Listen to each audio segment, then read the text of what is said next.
नमस्कार दोस्तों, PSC fact में आप सभी का बहुत बहुत स्वागत है। आज 18, 19 और 20 सितंबर के करंट अफेयर को हम देखेंगे, जिसमें प्रमुखता से अंतर्राष्ट्रीय, राष्ट्रीय और मध्य प्रदेश से संबंधित प्रमुख परीक्षा उपयोगी प्रश्नों को रखा गया है। तो चलिए टॉपिक को शुरू करते हैं। एवं अंतिम में जीके फ्रॉम करंट अफेयर जो हमने नई सीरीज स्टार्ट की है उसको अवश्य देखें। तो चलिए शुरू करते हैं। हमारा आज का पहला प्रश्न है, international organisation of legal metrology certificate जारी करने वाला 13वां देश भारत है। आईसीसीआर ने बिहार में किस विश्वविद्यालय में वैशाली फेस्टिवल ऑफ डेमोक्रेसी का आयोजन किया? नालंदा विश्वविद्यालय में। तो नालंदा विश्वविद्यालय के बारे में एक फैक्ट ये देख लेते हैं। बिहार के वैशाली को दुनिया का पहला गणतंत्र माना जाता है। यह वह स्थान है जहां लोकतंत्र की जड़ों का पता लगाया जा सकता है। भारतीय संस्कृत संबंध परिषद आईसीसीआर एक स्वायत्त संगठन है जिसकी स्थापना 1950 में मौलाना अबुल कलाम आज़ाद ने की थी। अगला प्रश्न है, उत्तर प्रदेश में दिव्य कला मेला किस स्थान पर आयोजित किया जा रहा है? वाराणसी में। केंद्र सरकार ने कितनी वस्तु एवं सेवा कर अपीलीय न्यायाधिकरण GST-80 पीठ स्थापित करने के लिए एक अधिसूचना जारी की है? तो 31। मास्टर कार्ड इंडिया के नए चेयरपर्सन के रूप में किसे नियुक्त किया गया? रजनीश कुमार को। किसे डॉक्टर AM गोखले पुरस्कार से सम्मानित किया गया है? तो डॉक्टर संजय कुमार मिश्रा को। अब दोस्तों प्रमुख ये इम्पोर्टेंट फैक्ट ये बन जाता है कि डॉक्टर AM गोखले कौन है? तो भारतीय सेना के अनुसंधान और रेफरल अस्पताल में कार्यरत प्रसिद्ध नेत्र रोग विशेषज्ञ ब्रिगेडियर संजय कुमार मिश्रा को पुणे में प्रतिष्ठित डॉक्टर AM गोखले पुरस्कार प्राप्त हुआ। डॉक्टर AM गोखले एक प्रसिद्ध नेत्र विज्ञान शिक्षक थे जिनके नाम पर इस पुरस्कार का नाम रखा गया। ब्रिगेडियर डॉक्टर संजय कुमार मिश्रा भारतीय सशस्त्र बल चिकित्सा सेवाओं में सबसे उच्च पद पर आसीन अधिकारी में से एक हैं। असम के राजभवन में क्वालिटी काउंसिल ऑफ इंडिया द्वारा विकसित सरपंच संवाद मोबाइल एप्लीकेशन का अनावरण किसने किया? गुलाब चंद कटारिया जी ने। ये असम के राज्यपाल हैं। दोस्तों असम के चीफ मिनिस्टर कौन है? हेमंत विश्व शर्मा। असम की राजधानी क्या है? दिसपुर। लुब्रिकेंट ब्रांड मोबिल ने किसे अपने नए ब्रांड एम्बेसडर के रूप में चुना है? ऋतिक रोशन को। किस राज्य में पत्रकार सुरक्षा कानून लागू करने की घोषणा की गई है? मध्य प्रदेश में। किस राज्य में महिलाओं से छेड़छाड़ या दुष्कर्म के आरोपियों को सरकारी नौकरी न देने की घोषणा की गई? तो छत्तीसगढ़ में। किस रेलवे स्टेशन का नाम बदलकर शहीद कैप्टन तुषार महाजन रेलवे स्टेशन रखा गया? उधमपुर रेलवे स्टेशन को। किस शहर की पुलिस ने वरिष्ठ नागरिकों के लिए सवेरा योजना शुरू किया है? तो प्रयागराज। किस राज्य ने राज्य की पहली सेवा क्षेत्र नीति को मंजूरी दे दी है? उत्तराखंड ने। दोस्तों इस पूरे कंटेंट की जो PDF है वो हमारे टेलीग्राम ग्रुप में आपको मिल जाएगा। आपको मैं इस डिस्क्रिप्शन में लिंक दे दूंगा, तो आप प्लीज़ वहाँ से इसे ले सकते हैं। हाल ही में FIH ने किस देश से ओलंपिक क्वालिफायर की मेजबानी के अधिकार वापस ले लिए हैं? पाकिस्तान से। तूफान डेनियल ने किस देश के इरना शहर का 20% हिस्सा तबाह कर दिया गया? तो हमें सबसे ज़रूरी ये है कि हमें ये जानना है कि जो तूफान आया उसका नाम क्या था? डेनियल। किस देश में आया? लीबिया में आया। वहाँ के शहर इरना को उसने काफ़ी बड़ी मात्रा में तबाह किया। किसके द्वारा नई दिल्ली के द्वारका में India international convention and expo centre में PM विश्वकर्मा योजना का शुभारंभ किया गया है?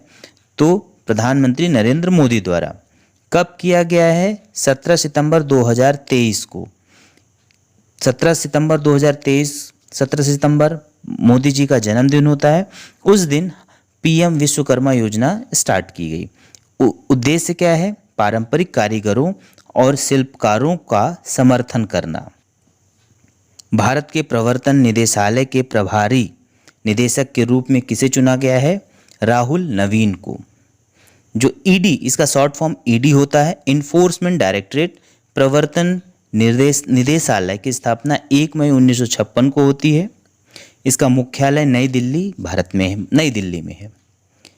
अगला प्रश्न है दोस्तों, टाइम मैगजीन द्वारा जारी 2023 की विश्व की सर्वश्रेष्ठ कंपनियों में टॉप 100 की सूची में शामिल होने वाली एकमात्र भारतीय कंपनी कौन सी है? इन्फोसिस। इन्फोसिस विश्व की सर्वश्रेष्ठ कंपनियों की टॉप 100 में जगह पाने वाली एकमात्र भारतीय कंपनी बनी है। यह 64वें स्थान पर है। ठीक है, टॉप 3 कंपनीज कौन कौन सी हैं दोस्तों? Microsoft, Apple, alphabet. अल्फ़ाबेट कौन सा है, मतलब कौन सी कंपनी है? जो गूगल की पेरेंट कंपनी है वो अल्फ़ाबेट है। अगला प्रश्न देखते हैं दोस्तों, रक्षा मंत्री राजनाथ सिंह ने साझेदारी मोड के तहत कितने अतिरिक्त नए सैनिक स्कूलों का निर्माण की मंजूरी दी है? तो 23 नए सैनिक स्कूलों को निर्माण किया जाएगा। हाल ही में किस एयरलाइन द्वारा 16 हवाई अड्डों पर प्रोजेक्ट अभिनंदन शुरू किया गया? तो एयर इंडिया। दोस्तों अब इसमें जो प्रश्न बन सकते हैं इस प्रकार से बन सकता है कि प्रोजेक्ट अभिनंदन किस क्षेत्र से जुड़ा हुआ है, एक प्रश्न ये बन जाता है हमारा।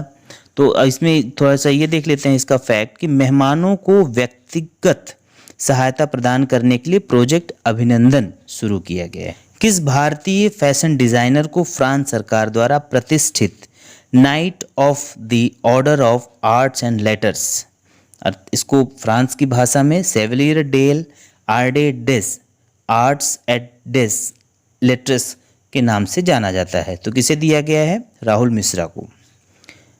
भारतीय भाषाओं के पत्रकारों और साहित्यकारों को भारतीय भाषा सम्मान 2023 से सम्मानित किया गया। कितने? 18 भारतीय, मतलब 18 साहित्यकारों को और पत्रकारों को सम्मानित किया गया है। पहला भाषा पुरस्कार 1996 में दिया गया, जिसमें श्रीधरण मिश्रा भोजपुरी, श्री वंशीराम शर्मा एवं श्री M.R. ठाकुर हिमांचली शामिल थे। ये भाषा से संबंधित है। साहित्य अकादमी अपने द्वारा मान्यता प्राप्त 24 भाषाओं में उत्कृष्ट पुस्तकों और उत्कृष्ट अनुवाद के लिए वार्षिक पुरस्कार देती है। एक अच्छा प्रश्न है दोस्तों, CSIR NISC PR ने विज्ञान ज्ञान सम्मेलन कार्यक्रम आयोजित किया कहाँ? नई दिल्ली में। दोस्तों ये जितने भी नए फैक्ट आपको दिख रहे हैं इनकी डिटेल में हमने जीके वाले सेक्शन में रखा हुआ है। आप प्लीज़ वीडियो अंत तक ज़रूर देखिएगा, इससे आपको काफ़ी बेनिफिट होने वाला है। द ऑटोबायोग्राफी ऑफ गॉड नामक पुस्तक किसके द्वारा लिखी गई? लीना कुमार के द्वारा। प्रतिवर्ष ओजोन दिवस कब मनाया जाता है? 16 सितंबर। अक्सर परीक्षाओं में पूछा जाने वाला प्रश्न है ओजोन दिवस कब मनाया जाता है। इस वर्ष की थीम क्या रही दोस्तों? मॉन्ट्रियल प्रोटोकॉल, ओजोन परत को ठीक करना और जलवायु परिवर्तन को कम करना। प्रधानमंत्री मोदी को किस देश के सर्वोच्च सम्मान Grand Cross of the Legion of Honour से सम्मानित किया गया है? फ्रांस। फ्रांस के राष्ट्रपति कौन है दोस्तों? इमैनुअल मैक्रों, जिन्होंने प्रधानमंत्री को यह सम्मान दिया। PM मोदी यह सम्मान पाने वाले पहले भारतीय बने हैं, पहले भारतीय प्रधानमंत्री बने हैं। जून 2023 में मिस्र ने अपने सर्वोच्च सम्मान ऑर्डर ऑफ द नाइल से प्रधानमंत्री को सम्मानित किया था। दोस्तों हम जल्दी एक सीरीज लेने वाले हैं कि जो साल भर में आदरणीय मोदी जी का जिन देशों द्वारा सम्मान किया गया या वहाँ के उच्च पदों जो सबसे सर्वोच्च सम्मान होते हैं उस देश के वो दिए गए हैं, उनकी हम एक वीडियो जल्दी से आपके समक्ष प्रस्तुत करेंगे जो आगामी एग्जाम के लिए बहुत ही महत्वपूर्ण होने वाली है। अगला प्रश्न है, एशियन एथलेटिक्स चैंपियनशिप के 100 मीटर हर्डल्स में किस भारतीय ने पहला गोल्ड जीता? ज्योति याराजी ने। प्रश्न इस तरह से आता है कि ज्योति याराजी का संबंध किस क्षेत्र से है, किस खेल से है? तो भारत की धावक हैं, ये भारतीय धावक हैं। एशियन एथलेटिक्स चैंपियनशिप 2023 में 100 मीटर हर्डल्स बाधा दौड़ जिसे कहा जाता है में भारत का पहला गोल्ड मेडल जीता है। चंद्रयान 3 मिशन लॉन्च कर दिया गया। मिशन के प्रोजेक्ट डायरेक्टर कौन थे? पी वीरमुथवेल। एशिया कप 2023 किस देश ने जीता? भारत ने। द वर्ल्ड्स बेस्ट कंपनीज 2023 की सूची में इन्फोसिस का स्थान 64वां है, ये हम अभी डिस्कस कर चुके हैं। आदि शंकराचार्य की 108 फीट ऊंची प्रतिमा स्थापित की गई है। कहाँ? ओंकारेश्वर में। किसके कार्यालय को? तो नियंत्रक एवं महालेखा परीक्षक के कार्यालय को गृह मंत्रालय द्वारा राजभाषा कीर्ति पुरस्कार से सम्मानित किया गया। विश्व ओजोन दिवस हमने देखा भी, थीम भी देख चुके हैं। केंद्रीय मंत्रिमंडल ने हाल ही में किस योजना के विस्तार को मंजूरी दी है? तो प्रधानमंत्री उज्ज्वला योजना। भारतीय सेना के पूर्व सैनिकों और शहीदों के परिवारजनों के लिए किस नाम से प्रोजेक्ट लॉन्च किया गया है? तो प्रोजेक्ट नमन। बांध सुरक्षा पर अंतर्राष्ट्रीय सम्मेलन का आयोजन जयपुर में किया गया। फिच ने वर्ष 2023 में भारत की जीडीपी कितने प्रतिशत रहने का अनुमान लगाया है? तो 3%। किस वायु सेवा को एयरबेस से पहला C295 परिवहन विमान मिला? भारत को। एशिया कप के फाइनल में सबसे ज़्यादा बार पहुंचने वाली टीम? श्रीलंका। देश का विदेशी मुद्रा भंडार 74 अरब डॉलर बढ़कर कितना हो गया है? 609.02 अरब डॉलर। दोस्तों, बैंकिंग में इस तरह के प्रश्न जरूर पूछे जाते हैं एवं जो वर्तमान में जीके का पैटर्न चल रहा है करंट का, उसके तहत हम इस तरह के फैक्ट्स को जरूर याद रखें। विदेशी मुद्रा भंडार कितना है, इसमें अपडेट रखना चाहिए। शिवराज सिंह चौहान ने मध्य प्रदेश में मुख्यमंत्री लाडली बहना आवास योजना भी शुरू किया है, तो एक यह महिला सशक्तिकरण के लिए विशेष कदम है। तेलंगाना ने हाल ही में राष्ट्रीय एकता दिवस मनाया। प्रधानमंत्री नरेंद्र मोदी ने हाल ही में यशोभूमि द्वारका सेक्टर 25 स्टेशन तक एयरपोर्ट मेट्रो एक्सप्रेस लाइन के विस्तार का उद्घाटन किया है। अगला प्रश्न है, खंडवा जिले के ओंकारेश्वर में आदि शंकराचार्य की प्रतिमा का अनावरण किया जाना है। कब? 21 सितंबर को। भारत ने किस देश से सौर ऊर्जा आयात में 76% तक कटौती की है? तो चीन से। इस बार नौसेना दिवस किस किले में मनाया जाएगा? सिंधुदुर्ग किले में। दोस्तों, ये बहुत ही इंपॉर्टेंट प्रश्न है। अगर हम स्टैटिक जीके के पोर्शन से देखें तो सबसे अच्छा क्वेश्चन बन जाता है सिंधुदुर्ग किस राज्य में है। तो इसमें हम जीके फ्रॉम करंट अफेयर में इस सिंधुदुर्ग किले को देखने वाले हैं। भारत के किस स्थल को यूनेस्को की वर्ल्ड हेरिटेज साइट की लिस्ट में शामिल किया गया है? तो शांति निकेतन को। ऑडिट ब्यूरो ऑफ सर्कुलेशन के नए अध्यक्ष के रूप में श्रीनिवासन के स्वामी को चुना गया है। फिर पीएम विश्वकर्मा योजना की आवेदन के लिए निर्धारित न्यूनतम आयु 18 वर्ष। यशोभूमि हम देख चुके हैं। फिर एक अच्छा प्रश्न है कि भारत में यूनेस्को वर्ल्ड हेरिटेज स्थलों की संख्या बढ़कर अब 41 हो गई है। भारत ने रिकॉर्ड कितनी बार एशिया कप का खिताब जीता? 8 बार। किसने ई बुक पीपल्स G20 का अनावरण किया है? अपूर्व चंद्रा ने। तो अपूर्व चंद्रा कौन है? सूचना एवं प्रसारण मंत्रालय के सचिव अपूर्व चंद्रा हैं, जिन्होंने जितने भी ये जो भारत की अध्यक्षता में G20 हुआ है उसमें जो उपलब्धियां हासिल की हैं भारत ने, उसके विषय में उन्होंने एक ई बुक पब्लिश की है। हिंदी समाचार पत्र सम्मेलन की अध्यक्ष किसको बनाया गया है? सुमन गुप्ता जी को। यूपी के अयोध्या एवं लखनऊ से प्रकाशित हिंदी दैनिक जन मोर्चा के संपादक हैं सुमन गुप्ता जी, जिन्हें हाल ही में हिंदी समाचार पत्र सम्मेलन का अध्यक्ष मनोनीत किया गया है। पेय पदार्थ फ्रेस्का जूस ने हाल ही में अपना कौन सा नया उत्पाद लॉन्च किया है? फ्रेस्का गोल्ड आम का रस। विश्व रोगी सुरक्षा दिवस 17 सितंबर को मनाया जाता है। दिव्य कला मेले का आयोजन पश्चिम बंगाल में किया गया। भारतीय मूल के अर्थशास्त्री थरमन षणमुगरत्नम ने किस देश के 9वें राष्ट्रपति के रूप में शपथ ली है? तो सिंगापुर। बहुत ही महत्वपूर्ण प्रश्न है क्योंकि ये भारतीय मूल के हैं और कहाँ के राष्ट्रपति बन रहे हैं? ये सिंगापुर के। ऑडिट ब्यूरो ऑफ सर्कुलेशन के चेयरमैन हैं SK स्वामी। फिच रेटिंग ने वित्त वर्ष 2024 में भारत की विकास दर 6.3% रखने का अनुमान लगाया है। भारतीय बीमा नियामक विकास प्राधिकरण IRDAI इरडाई के बारे में देख लें थोड़ा सा। भारत के बीमा उद्योग की साइबर सुरक्षा स्थिति को मजबूत करने के लिए भारतीय बीमा विनियामक और विकास प्राधिकरण ने सक्रिय कदम उठाने का निर्णय लिया है। तो सबसे पहले बात तो IRDAI का फुल फॉर्म पूछा जाता है एग्जाम में।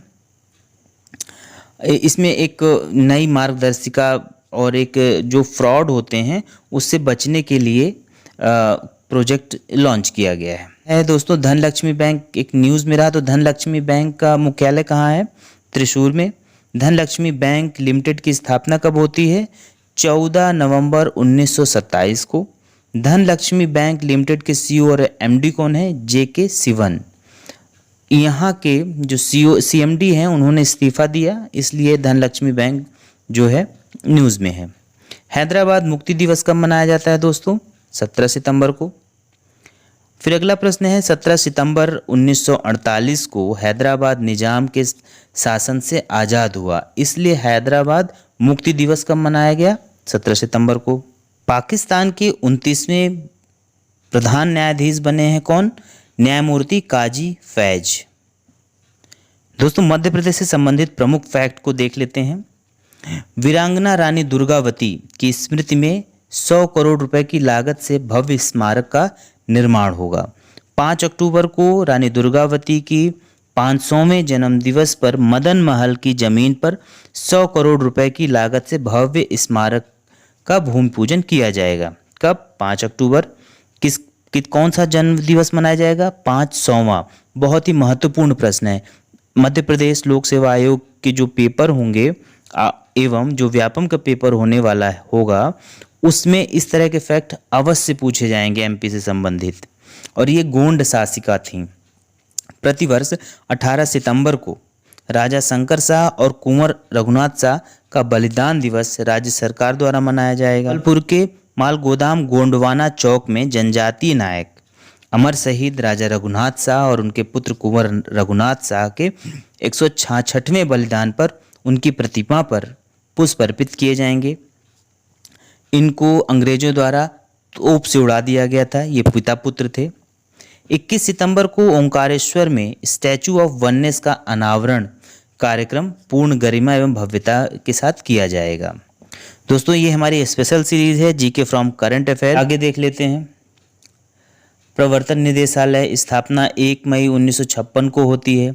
भारत सरकार के वित्त मंत्रालय के राजस्व विभाग के अधीन यह एक वित्तीय जांच एजेंसी है। हेडक्वार्टर नई दिल्ली है।